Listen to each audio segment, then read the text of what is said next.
ఓం శ్రీ కల్కి అగస్తీసాయ నమో నమః. 45వ దినము.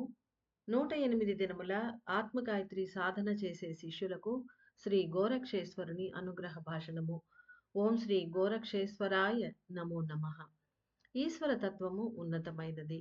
ఆత్మలింగములను తీసుకొని పూజించిన ఆత్మల శిరసులలో శ్రీ అగస్త్యుల వారి ద్వారా మరియు శ్రీ కాలభైరవుల వారి ద్వారా అందించబడిన అత్యున్నత శక్తివంతమైన ఆత్మకణములన్నీ ఇప్పుడు కరిగి పనిచేయుటకు ఆయత్తమై ఉన్నవి. అంటే మనం ఆత్మలింగ పూజ చేసినప్పుడు వీళ్ళందరూ వచ్చారు కదా! ఆ ఆత్మకణాలు వెలికొచ్చాయి. వాటి గురించి చెప్తున్నారు. అవి ఇప్పుడు మళ్ళీ కరిగిపోయి పనిచేయడం. అంతకుముందు కరిగి పని చేయలేదు. అంటే వచ్చి మళ్ళీ వెళ్ళిపోయాయి లైట్ బ్రిడ్జ్ పైనుంచి. ఇప్పుడు మళ్ళీ వచ్చి కరిగి మన రక్తంలో పూర్తిగా కలిసిపోయి పనిచేయడానికి సిద్ధమై ఉన్నాయి అంటున్నారు స్వామి. దేవతల సంక్షేపణ వలన జరుగుతున్న ఉన్నతమైన మార్పులను స్వీకరించవలసి ఉన్నది. అంటే చాలా మార్పులు మన లోపల, మన లైఫ్‌లో, మన శరీరంలో అన్నిట్లో జరుగుతున్నాయి. అంటే ఇంకా జరగబోతున్నాయి.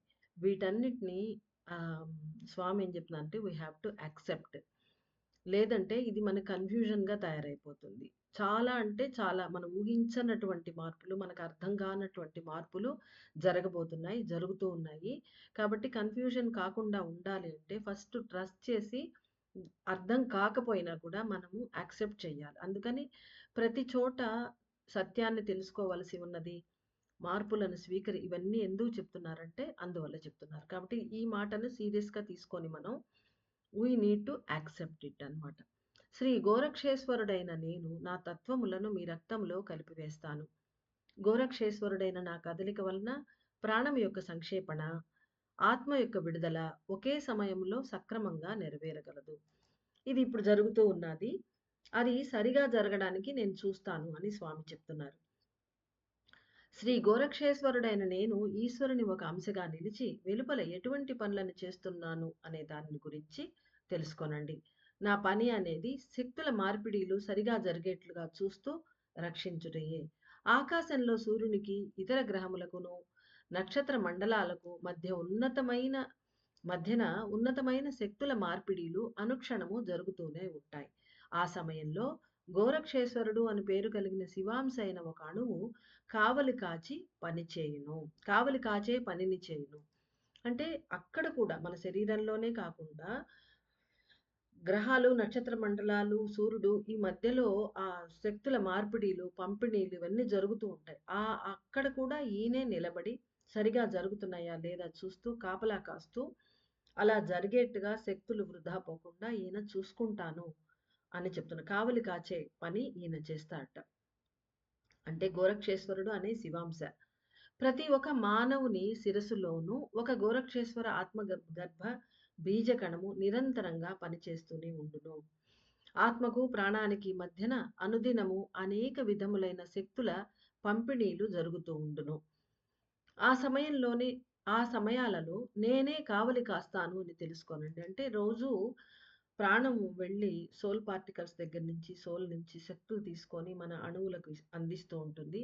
ఇది మనకు తెలుసు. ఆ విధంగా శక్తి పంపిణీలు, సరఫరాలు జరుగుతూనే ఉంటాయి. ఆ టైంలో కూడా మన శరీరంలో, మన తలలో ఉండే గోరక్షేశ్వర ఆత్మగర్భ బీజ కణము ఈయన కావలి కాచి శక్తులు సరిగా జరుగుతున్నాయా లేదా చూస్తాను. కాపలా కాచే పనిని చేస్తాను తెలుసుకోండి అంటున్నారు. ఈ సమయంలో కూడా ప్రాణము తన శక్తులను తన ఉష్ణముతో ఆత్మగర్భ బీజములకు అనుగ్రహిస్తున్నది. అంటే తాను సంక్షేపణ అవుతూ తన శక్తిని, ఉష్ణాన్ని ఆత్మగర్భ బీజాలకు ఇస్తూ ఉన్నది. ఈ యాగంలో జరుగుతూ ఉన్న విషయం చెప్తున్నారు స్వామి. ఇక ఆత్మగర్భ బీజములైతే తమ పాదరస తత్వాన్ని ప్రాణానికి అందిస్తూ ఉన్నవి. ఉష్ణము, శీతలము ఒకటిగా కలిసిపోవుట వలన గొప్ప శక్తుల మార్పిడిలు మీ శిరస్సులలో జరుగుతున్నవి.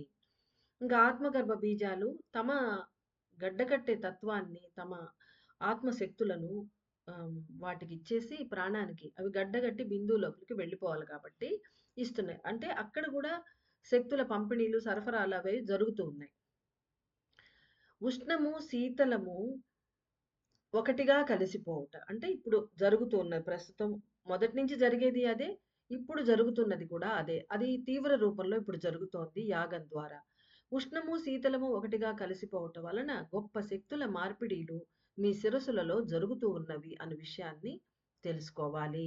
శ్రీ గోరక్ష గణమైన నేను కరిగి కలిసిపోయినచో నేను చేస్తూ ఉన్న పనిని చేయలేను. ఆయన చేస్తూ ఉండే పనంటే ఈ శక్తుల పంపిణీలు, అదలా బదిలీ జరిగేటప్పుడు కాపలా కాస్తూ అవి సరిగా జరుగుతున్నవా లేదా చూస్తూ సరిగా అందజేసే పని. ఆ పని అయితే ఈయన చేయలేడు కరిగిపోతే. అందువల్ల అంటే ఫిజికల్ లెవెల్‌లో అక్కడ ఆయన సటిల్ లెవెల్‌లో, ఫిజికల్ లెవెల్. అక్కడ ఆయన చేసే పని చేయలేను అంటున్నాడు. అందువలన ఈ సమయంలో కావలి కాచే పనినే చేపట్టి ఉన్నాను. అంటే నేనేది చేస్తూ ఉన్నానో ఆ పనినే చేస్తూ ఉన్నాను. దేవతల సంక్షేపణ సంపూర్ణంగా పూర్తి అయిన పిమ్మట ఆఖరున నేను కరిగి కలిసిపోవుటకు మొదలుపెడతాను. అంటే ఈ కణం కూడా కరుగుతుంది. అయితే మొత్తం అంతా 108 కణాలు పూర్తయి, యాగం పూర్తయిపోయేటప్పుడు ఆఖరిలో ఈయన కరిగిపోతానంటున్నాడు. ఏమంటున్నారు ఇంకా? ఆది కామాక్షి శక్తులను తీసుకొనియే నేను పని చేస్తాను. అంటే ఈయన కరిగేటప్పుడే గదా! ఆ ఆది కామాక్షి గూడా ఆఖరిలో గదా వెళ్ళిపోయేది అమ్మ. ఆ శక్తులు నేను తీసుకుంటాను అంటున్నాడు. ఆఖరిలో బోయే కణం గాబట్టి. నా పని అనేది శక్తుల మార్పిడిలు చేయుటయే, జరుగున చేయుటయే. శక్తుల మార్పిడిలు జరుగునప్పుడు కావలి కాచి రక్షించుట ఒకటే. నా పని అనేది శక్తుల మార్పిడిలు జరుగునప్పుడు కావలి కాచి రక్షించుట ఒకటే. ఈ సమయంలో నేను జ్ఞాన అణువుగా నిలిచి ప్రాణము యొక్క సంక్షేపణకు కాపలా కాస్తాను. అంటే వాయులింగేశ్వరుడిలాగా ఈయన కూడా జ్ఞాన అణువు. మధ్యలో కూర్చొని ప్రాణానికి ప్రాణశక్తి అందిస్తూ ఉంటానని ఆయన నిన్న చెప్పారు. అదే విధంగా ఈయన జ్ఞాన అణువుగా నిలిచి ప్రాణం యొక్క సంక్షేపణకు కాపలా కాస్తానంటే ఆమె సంక్షేపణ జరిగేటప్పుడు కూడా ఏం జరుగుతుందో మనకు తెలీదు. అప్పుడు కాపలా కాసే అవసరం ఉంది కాబట్టే స్వామి నేను అక్కడ కాపలా కాచి రక్షిస్తాను అంటున్నాడు స్వామి. ఆఖరుగా నేను కరిగి లోపల రక్తంలో కలిసిపోయాక శరీర అంగముల నడుమ శక్తుల పంపిణీలు జరుగుతున్నప్పుడు సక్రమంగా జరిగేలా చూసుకుంటాను, సహాయపడతాను. అంటే అప్పుడు కూడా ఈయన తత్వం అదే. ఆ శక్తుల పంపిణీలు, సరఫరాలు జరిగినప్పుడు అక్కడ కాపలా కాచే పనే ఈయన. వన్స్ అన్నీ అయిపోయాక ఆఖరిలో ఈయన కరిగి రక్తంలో కలిసిపోయిన తర్వాత కూడా మన శరీరంలో అంగముల మధ్యలో ఒక ఒక చోటు నుంచి ఇంకో చోటుకి అంగములకు ఇంధనం సరఫరా అవుతుంది కదా! ఆ టైంలో కూడా ఈయన అవి సక్రమంగా జరిగే విధంగా చూసుకుంటాను, హెల్ప్ చేస్తాను అంటున్నారు స్వామి.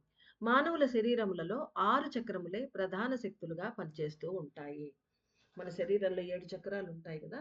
ఆ చక్రాల్లో 6 చక్రాలు మెయిన్‌గా పనిచేస్తూ ఉంటాయట.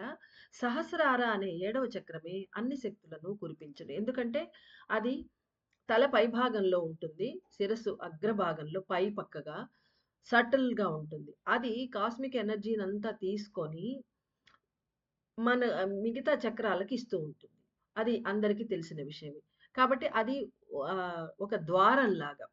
అక్కడి నుంచి అన్ని శక్తులు వచ్చి మిగతా 6 చక్రాలకు అంటే మెయిన్‌గా ఫంక్షన్ చేసి శక్తులు ఇచ్చేది 6 చక్రాలే. ముందు చెప్పినట్లుగా సహస్రార చక్ర అనేది వీటికి శక్తులను సప్లై చేస్తూ ఉంటుంది.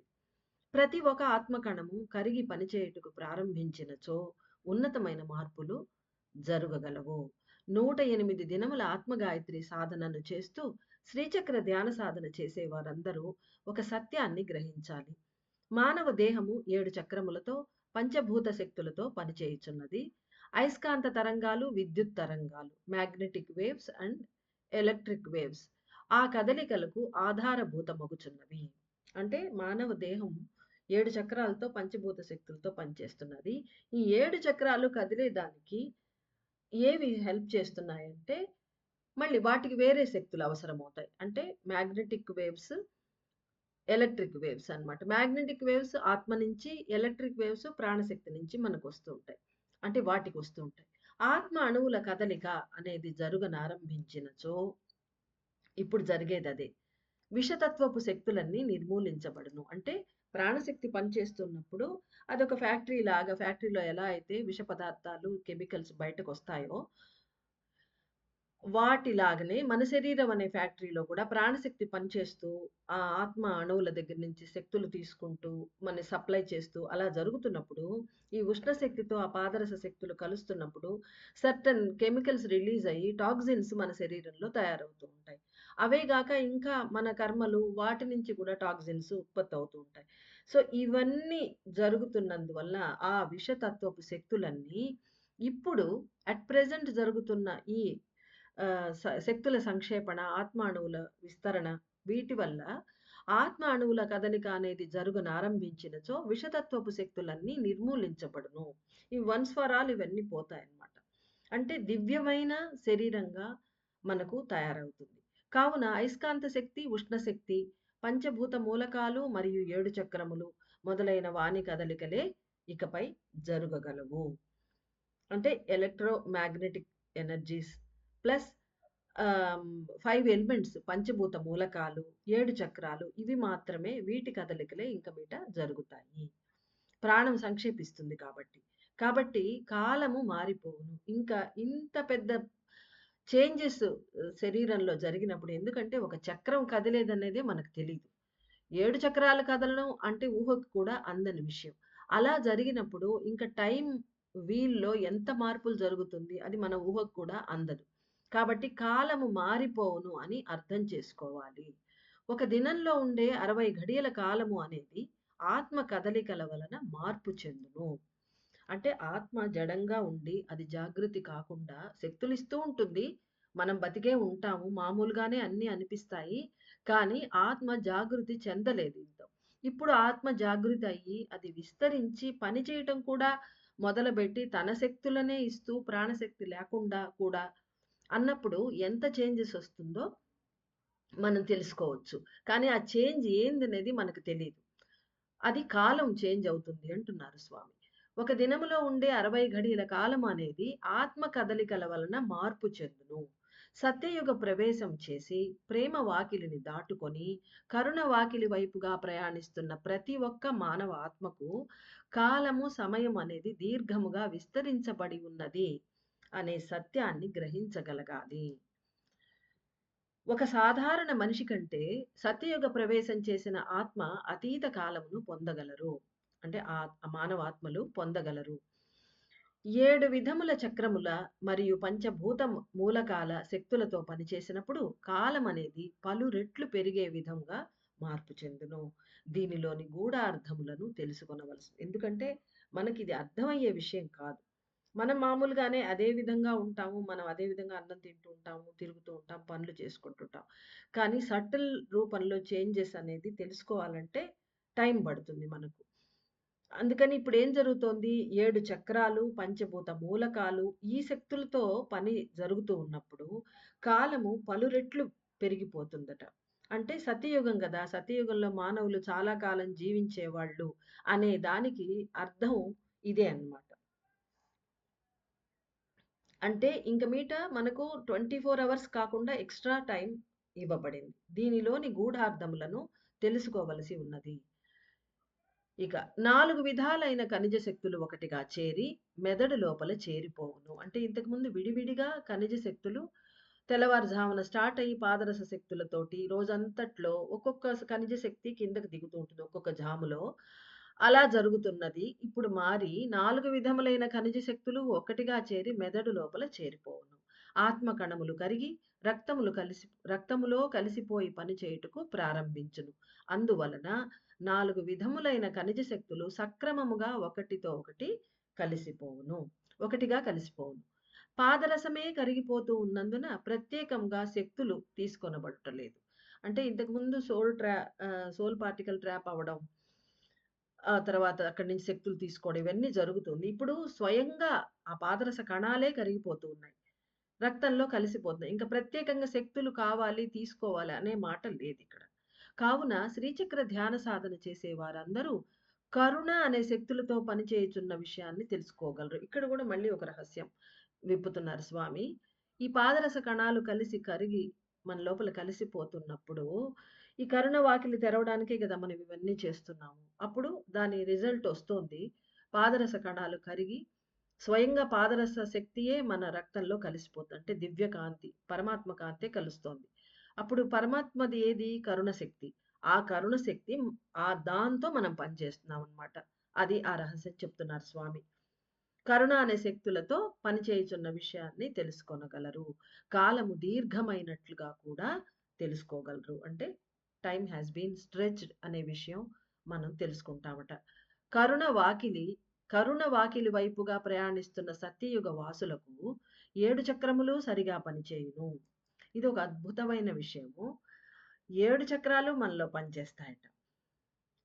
సహస్రార చక్రము తామర పువ్వు వలె విచ్చుకొనుట వలన చక్రముల కదలికలే ప్రధానంగా అమరును. పంచభూత మూలకాలన్నీ శరీరాన్ని పనిచేయించే మహాశక్తులుగా మారును. 7 చక్రములు పంచభూత మూలకాలని ప్రత్యేకముగా తీసుకొని పనిచేయును. అంటే ఒక్కొక్కటిగా తీసేసుకొని పంచభూత మూలకాలని అంటే శక్తులు పంచభూత మూలకాల్లో నుంచి వస్తాయి. అవన్నీ ఈ చక్రాలు ఒక మెషిన్స్ లాగా ఇవన్నీ తీసుకుంటాయి. తీసుకొని మళ్ళీ సహస్రార చక్రం నుంచి మరి పంచభూత మూలకాలే వస్తాయో తెలీదు. అవన్నీ తీసుకుంటూ పని చేయడం మొదలుపెడతాయి. మొదలుపెట్టాక మన శరీరానికి శక్తులు దొరుకుతాయి. ఆ విధంగా పని జరుగుతూ ఉంటుందన్నమాట. ఆది దీపము పనిచేయుటకు ప్రారంభించగానే శరీర చక్రములు పూర్తిగా జాగృతి చెంది తిరుగును. సరే 7 చక్రాలు పనిచేస్తాయంటున్నారు. ఎలా జాగృతి అవుతాయంటే ఇక్కడ చెప్తున్నారు. ఆది దీపము పనిచేయుటకు ప్రారంభించగానే అంటే వన్స్ ఆది దీపం ఇన్‌స్టాల్ అయిపోయి అవి పూర్తిగా స్టార్ట్ అయిపోంగానే మన 7 చక్రాలు దాంతో అనుసంధానం అయిపోయి ఎందుకంటే దాంట్లో 13 చక్రాలు ఉన్నాయి అని చెప్పారు. సో, మన 7 చక్రాలు కూడా దాంతో కనెక్ట్ అయిపోయినప్పుడు మన చక్రాలు జాగృత అయిపోతాయన్నమాట. అవి జాగృతి చెంది తిరుగును. అప్పుడు ఇంకా మెయిన్‌గా మన శరీరంలో చక్రాలు తిరిగే మనం ఒక యోగిలాగా మన శరీరం మారిపోయి యోగి జీవితం మనం జీవిస్తాము అని చెప్తున్నారు. వాటికి కావలసిన శక్తుల పంపిణీలను కాపలా కాచి సక్రమంగా నేను అమరుస్తాను. ఇక్కడ గూడా ఈయన ఈ ఈ పనిని కాపలా కాచే పని చేస్తానంటున్నారు స్వామి. కావున ప్రతి ఘడియకు పంచభూత మూలకాలు కావున ప్రతి ఘడియకు పంచభూత మూలకాలు 7 చక్రముల ద్వారా శరీరానికి పంచబడును. అంటే ఘడియ ఘడియకు ఈ పంచభూత మూలకాలనేవి చక్రాలకు పంచబడుతూ ఉంటాయన్నమాట. ఒక్కొక్క చక్రము ద్వారా ఒక్కొక్క మూలకం ప్రత్యేకంగా పంచబడుట వలన శరీరానికి అందే శక్తులు ఘడియ ఘడియకు మారిపోవును. ఇది గూడా మనం అర్థం చేసుకోవాలి. ఘడియ ఘడియకు పంచభూత మూలకాలు చక్రాల ద్వారా అంటే అది ఎట్లా, ఎవరు పంచుతారు మనకు తెలీదు. అది మళ్ళీ యెట్ టు రివీల్డ్. అది జరుగుతున్నప్పుడు ఆ విధంగా ప్రత్యేకంగా ఒక్కొక్క చక్రానికి ప్రత్యేకమైన మూలకం 5 ఎలిమెంట్స్‌ది దొరుకుతూ ఉంటే మన శరీరంలో శక్తులు గూడా గడియ గడియకు మన శరీరంలో మార్పులొస్తూ ఉంటాయి. 35 గడియలకు ఒక్కొక్క చక్రము ఒక్కొక్క పంచభూత మూలకాన్ని తీసుకొని నిర్దుష్టంగా కదులును. అంటే ఒక రోజులో 35 గడియలు అంటే మొత్తం 60 గడియలు ఉన్నాయి అన్నారు. ఇక్కడ 35 గడియలు చెప్పేస్తున్నారు. 35 గడియలకు ఒకసారి ఒక్కొక్క చక్రం ఒక్కొక్క పంచభూత మూలకాన్ని తీసుకొని నిర్దుష్టంగా కలుగును. అంటే ఆ సైకిల్ అలా జరుగుతుంది. ఆ తర్వాత మళ్ళీ తీసుకుంటుంది. ఇక్కడ ఒక్కొక్క చక్రం అన్నారు. మరది 5, 5 పంచభూతాలని ఒకేసారి ఒక్కొక్క చక్రం తీసుకుంటుందా? ఒక్కొక్క పంచభూత మూలకం అనే రాసున్నది. అదే నేను కూడా రాశాను. అయితే అర్థం గావట్లేదు.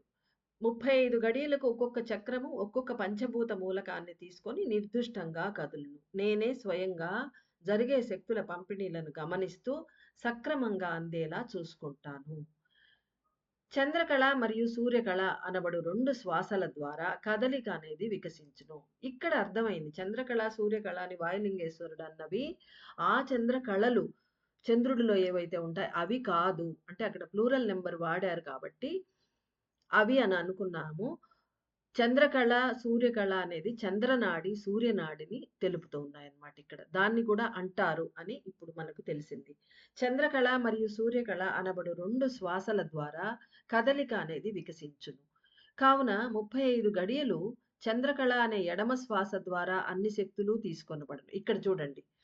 అక్కడ ఒక్కొక్క పంచభూత మూలకం అని అన్నారు. ఇక్కడ అన్ని శక్తులు తీసుకొనబడును అన్నారు. అన్ని శక్తులు అంటే వాళ్ళ ఉద్దేశ్యం ఒక పంచభూతంలోని అన్ని శక్తులా? లేదు పంచభూతాల అన్ని శక్తులా? తెలీదు. కాబట్టి ఇది అలానే ఉంచుకొని అలానే యాక్సెప్ట్ చేద్దాం మనం. మళ్ళీ ఆ రహస్యం వాళ్ళు విప్పినప్పుడు ఈ చంద్రకళ, సూర్యకళలాగే మళ్ళీ మనం తెలుసుకుందాం. వచ్చిన నష్టమేం లేదు. కాకుంటే ఒక 35 గడియలకు ఒకసారి ఒక నాడి పనిచేస్తుంది. పనిచేసినప్పుడు ఆ నాడి ద్వారా ఈ పంచభూత శక్తులు తీసుకుంటారు. అది మొత్తమా ఒక పంచభూత శక్తే మనకనవసరం. శక్తులు తీసుకొనబడతాయి. అది 7 చక్రాల్లో ఒక చక్రం ద్వారా తీసుకొనబడతాయి. ఇంకొక 35 గడియలు సూర్యకళ అనే కుడి నాసిక ద్వారా శక్తులు లోపలకు తీసుకొనబడును అని తెలుసుకొనండి.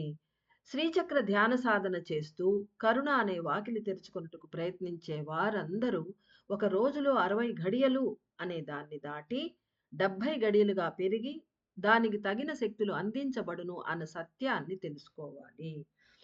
పెద్ద విషయాన్ని ఇక్కడ చెప్పారు. అంటే ఒక రోజులో 60 ఘడియలు అంటే 60 ఇంటూ 24 24 గంటల కాలం. మన భూమి మీద మనం అనుకునే 24 గంటల కాలం. అలా కాకుండా ఇప్పుడు సత్యయుగ వాసులు అంటే ప్రేమ ద్వారం దాటి కరుణ వాకిలి వైపుకు వెళ్తూ దాన్ని తెరిచేందుకు పూజలు చేస్తున్న అందరికీ 10 ఘడియలు ఎక్స్‌ట్రాగా దొరికాయి. అందుకనే 35, 35 ఆయన పైన చెప్పిన విషయం అది. ఒక శ్వాసలు 2 రకాలు చంద్రకళ, సూర్యకళ లేదా చంద్రనాడి, సూర్యనాడి ద్వారా తీసుకుంటారు. కాబట్టి ఒక ఎడమ శ్వాస తీసుకున్నప్పుడు చంద్రకళ ద్వారా 35 గడియలు అన్నారు. కుడి శ్వాసకు 35 గడియలు. అంటే 35, 35 70 గడియలు. అంటే 10 గడియలు అదనంగా మనకు పెరిగి ఉన్నవి. మనకు మాత్రమే అవి వర్తించబడును. దానికి తగిన శక్తులు అందించబడును అను సత్యాన్ని తెలుసుకోవాలి. ఇప్పుడు 60 ఘడియలకు శక్తులు సప్లై అవుతున్నాయి మనకు. పెరిగినప్పుడు 10 గడియలకి ఎలా అనే సందేహం వస్తే, దానికి గూడా చెప్తున్నారు స్వామి. దానికి తగిన శక్తులు అందించబడును అనే సత్యాన్ని తెలుసుకోవాలి. ఇది అర్థం గావాలంటే కష్టమే. ఎందుకంటే మన 24 గంటల్లాగే మనకు అనిపిస్తాయి.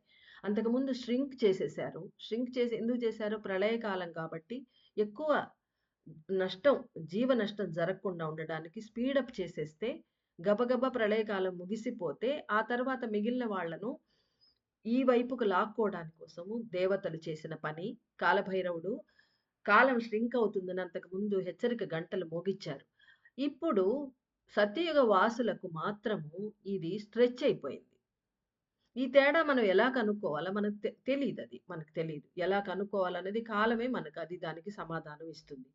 కలియుగము అనే కాలమును దాటి సత్యయుగము అనే సమయంలో ప్రవేశించిన అందరికీ ఒక దినములో 10 ఘడియల కాలము పెరిగి ఉన్నది అని తెలుసుకోవాలి. 70 గడియలు 70 గడియల కాలమునకు 70 విధములైన శక్తులు తీసుకొనబడును. దీనిని మానవ మేధస్సుతో తెలుసుకొనుట అనేది కష్టమే. అదే మనం అనుకున్న విధంగా మనకు ఇది అర్థం కావడం కష్టమే. అంతా ఒకే మాదిరిగా అనిపిస్తుంది. అవే చెట్టు, పుట్ట, మనకదే ఇల్లు. ఎక్కడ తేడా తెలియట్లేదు. టైం ఎలా మారింది మనకు అర్థం కాదు. అయితే పనులన్నీ నిర్దిష్ట సమయంలో నెరవేరి పూర్తి అయిపోవుటను, దైవ కార్యములు చేయుటకు, సేవలు చేయుటకు, ధ్యానములు చేయుటకు కాలము, సమయము అధికంగా లభించుటను బాగా తెలుసుకోగలరు. అంటే మనకు తెలిసేది ఒక చిన్న చిట్కా చెప్తున్నారాయన. పనులన్నీ సక్రమంగా అయిపోతున్నాయి. బాగా అయిపోతున్నాయి. మన రెగ్యులర్ పనులు. రోజువారీ పనులు. అవి కాకుండా మనం ఎక్స్‌ట్రాగా దైవ కార్యాలు, సేవలు అంటే ఈ పూజలు, ధ్యానాలు ఇవన్నీ చేయడానికి కాలం అధికంగా మనకు లభిస్తున్నది.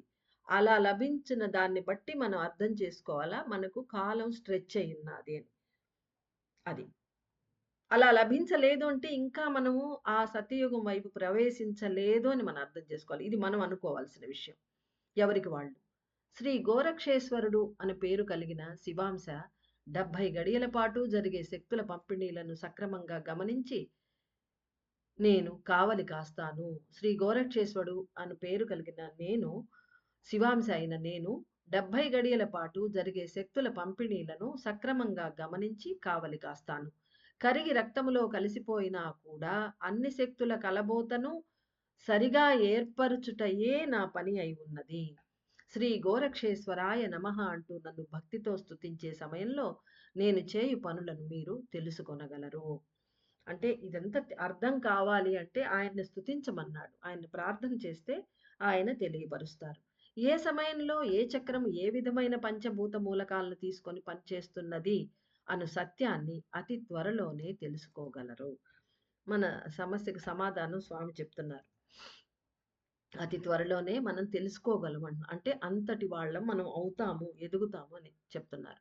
గాఢంగా ధ్యానిస్తూ మీ శరీరంలో జరిగే కదలికలను లోతుగా చూస్తూ తెలుసుకొనుటకు ప్రయత్నించినచో పలు సత్యాలను సులభముగా తెలుసుకోగలరు.